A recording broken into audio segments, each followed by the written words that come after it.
Hey, friends. Welcome back to the Proverbial Masterminds. I'm Erin. This is my friend, Dr. Sherry. And here we are. So listen, you usually see us live, but we're recording this week because I'm away on a little adventure. But this is episode 90, Sherry. Wow. What? Amazing. Crazy. That's awesome, though. Yes, it is. It absolutely is. Episode 90. So, for those of you that are new to the show, welcome. Welcome. We keep inching up in subscribers. Maybe millimetering up is a better word, but we keep moving up in subscribers. So, we're glad you're here. And we have been working through the book of Proverbs since November of 2020. And we are currently, so we do that by reading one verse a day. And then every Friday at 2 p.m., we come on here and we talk to you about what we think about it. That's right. Yes. So we are all the way in chapter 24. And this week we are reviewing verses 8 through 14. Would you like to read since I read last week? Yes, I would love to. I am going to read, you know what? In a rare move, I am going to read from the Message. Oh, yay. Okay. Okay. So, here's what this says, starting in chapter 24 verse 8. The person who's always cooking up some evil soon gets a reputation as a prince of rogues. Fools incubate sin and cynics desecrate beauty. If you fall to pieces in a crisis, there wasn't much to you in the first place. Oh, Go ahead, Solomon.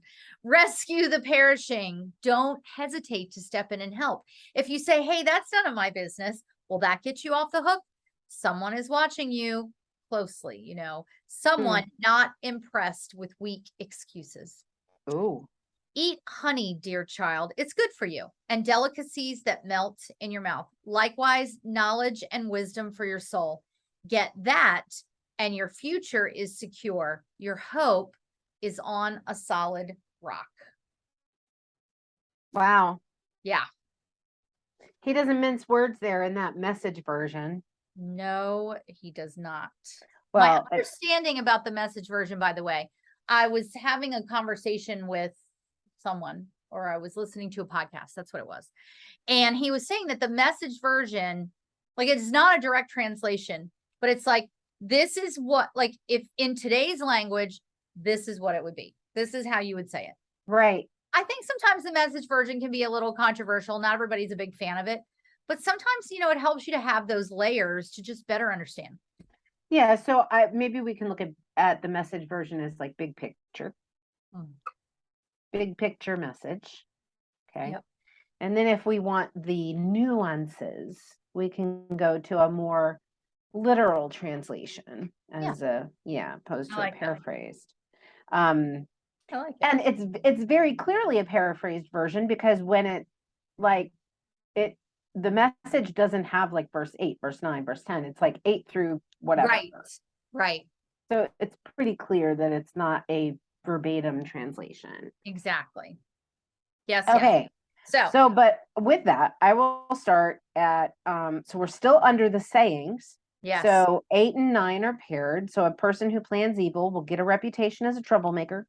Yes. Not rocket science there. That's pure straight wisdom. Yep.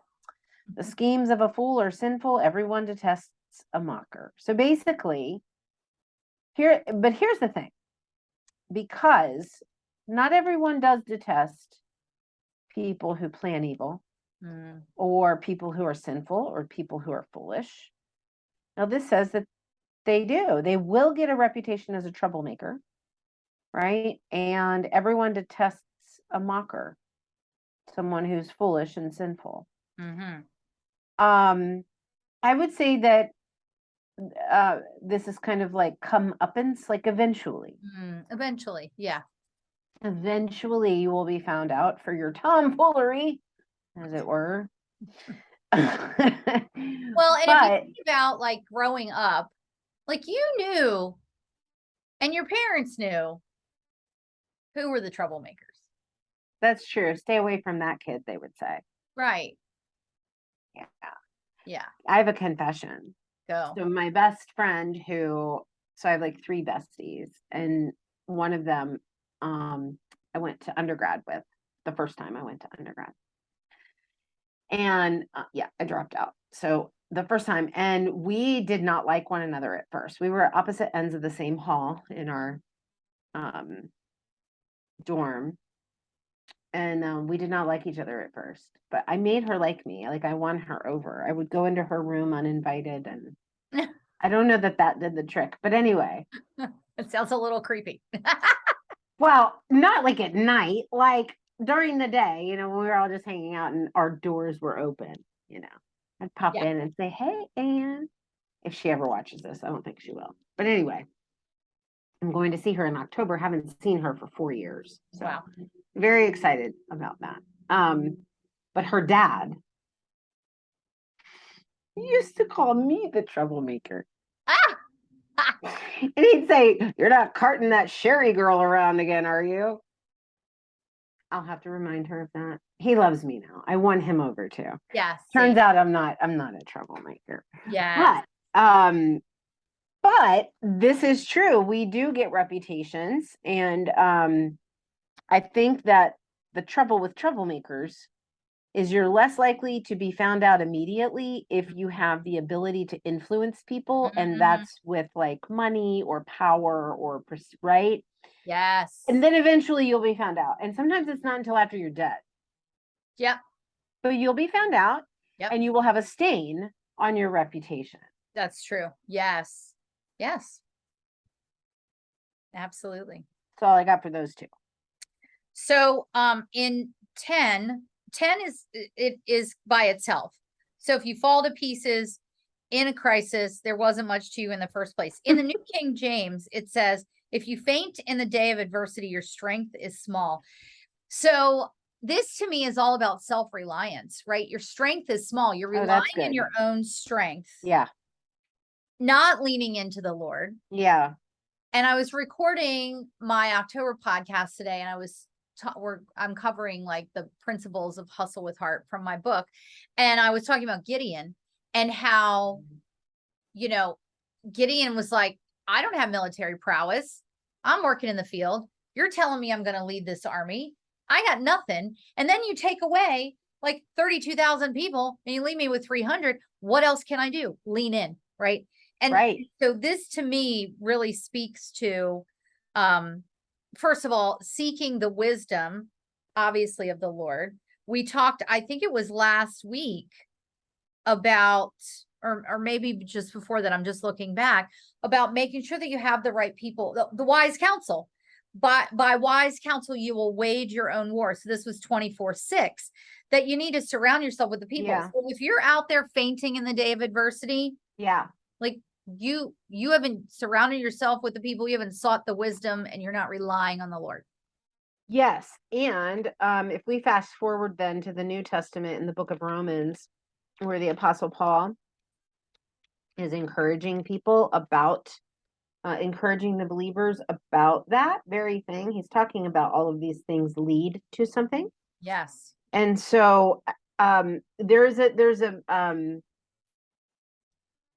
mistaken belief and a propagated one that, when Jesus becomes Lord of your life, that everything is okay. Oh. No. Negative. No. Just no. There's just no to that. Here, the truth is that he promised when trials come, when they come, not if, but when, right? And in chapter 5 of the book of Romans, he's talking to, is it chapter 5? Faith triumphs in trouble. Yeah. Oh, I'm looking at the wrong translation, but the one that, here we go. Verse 3. We can rejoice to chapter 5, verse 3. We can rejoice to when we run into problems and trials.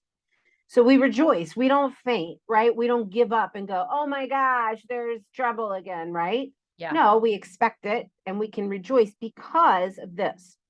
For we know that they help us develop endurance, and endurance develops strength of character. Yes. So if we look at our problems and we give up on them and go, I shouldn't be having to deal with this, we also forfeit the opportunity to develop that strength of character that God desires us to forge, because we're made in his image, right? And so, and then that leads to the confident hope of our salvation. So trials do exist for our benefit and can be used that's my whole message, right? Like, right. You can thrive and grow in life. You don't have to run from or avoid problems. You can't, in fact.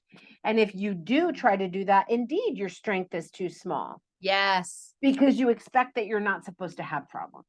Yes. And we're studying the book of Revelation in my Bible study. And one of the things we were talking about this weekend is, man, we just don't why does it have to be suffering? Why can't it just be simple? What, right? Yeah. And I think about my adult daughters, they're 25 and 22, and the things that, they're going through. And I'm like, right. Life is not, they truly say when they say life is not fair, like Jesus tells us we're going to have troubles. Right. Life isn't fair. Yes. Not but fair. with the wisdom and with trusting the Lord, you can weather those troubles. That's right. You're not leaning on your own understanding or your own strength. Yeah. And it's not even just about weathering them, though. It's about using them to be stronger. Yes. Yes. I mean, we think we've faced troubles yet. Woo. I know that we're everybody says we've been in the end times since 32 AD or whatever. But when we really get there, right? This is nothing. This is nothing. This is nothing. You are correct, friend. And so if we faint over nothing, just like with the whole pandemic thing, I say thing, I regard and feel for everybody who lost a loved one. Of course. Yeah. Yes. Right. But in comparison to eternity, that is a very, very small trial, right? Like any of the things that we experience here on earth are really distractions from the promise, the hope of eternity. Yes. Yeah. So good. All right. So 11 and 12 are together. They're a pair. And the version I'm reading is a New Living Translation, which says, don't excuse yourself by saying, look, we didn't know. Oh, wait, let me back up. Rescue those who are unjustly sentenced to die. I love that. We have innocence projects. I love that we have those. Because there are a lot of innocent people sentenced to die. Save them as they stagger to their death. But also, I'm going to go back to that in a minute. That doesn't just mean innocence project stuff. Don't excuse yourself by saying, look, we didn't know. I didn't know. For God understands all hearts and he sees you. Oh, yes. He who guards your soul knows what you know. He knows you knew. Yes. And he will repay all people as their actions deserve. I see this as, not letting a sister or a brother stumble unto death. Right? So if we see somebody really struggling, we don't just say, well, that's their problem. That's their bed. Let them lie in that. Right. No. Yeah. No. We know. We see their trouble. We see their lament. We're supposed to share burdens. Yes. And go along and not judge and go along and say, hey, friend, oh, this is bad. This is bad. This is bad. Right. Right? Like, come on. Let me help you, steer you. Now, you can't force anybody to that. Right. But you can go to. Yes. Right? And you can attempt to rescue. Yeah. And he knows. I'm so grateful to know that, in several places in the New Testament, it tells us that when we don't even know what to utter, that the Holy Spirit means, right? Yep. And the thing is we spend so much time struggling, which again, here we go, right? Thriving Thoughts Global. And when we don't have to because like, we don't know where to turn, and yet God already knows. That's right. Yeah. That's right. Yes, yes. And we are more likely to see people who are sentenced to die or see people who are staggering to their death if we're seeking God's wisdom and he opens our eyes to That's this. right. Yes. Yes, and amen. That's good. That's good. So 13 and 14, I'm curious if you came up, what you got for 13, because I'm like, the only thing that I came from this was eat honey because it's good, and the honeycomb, which is sweet to your taste. This to me is like wisdom, like it's eating of the fruits of wisdom, right? I could be totally wrong on that. No, yes, I think that's one way to look at it. But let me just share a personal experience. So I recently was sick for like the last 7 days, and it was like, congestion and all this kinds of stuff. And I took like multiple, COVID tests to make sure that I wouldn't be like, whatever. Just make sure that it wasn't COVID, even though I've had it before. And it was not COVID, right? And apparently it's this other viral thing that's going around that people are getting. And anyway, as I researched this on the internet, if it's viral and not bacterial, and there's a way to tell, that. And obviously you can find anything on the internet. We're pretty, we're pretty smart cookies, so we know Right. which sites are reputable and which aren't. Anyway, so if it's viral, there's really nothing you can do but let it run its course. But so like you don't need antibiotics, right? You don't need any of that stuff. You don't really need even over-the-counter medicine. But they gave these top 4 things that were good for healing, for restoring. Okay. And what was one of the top 4? Honey. Honey.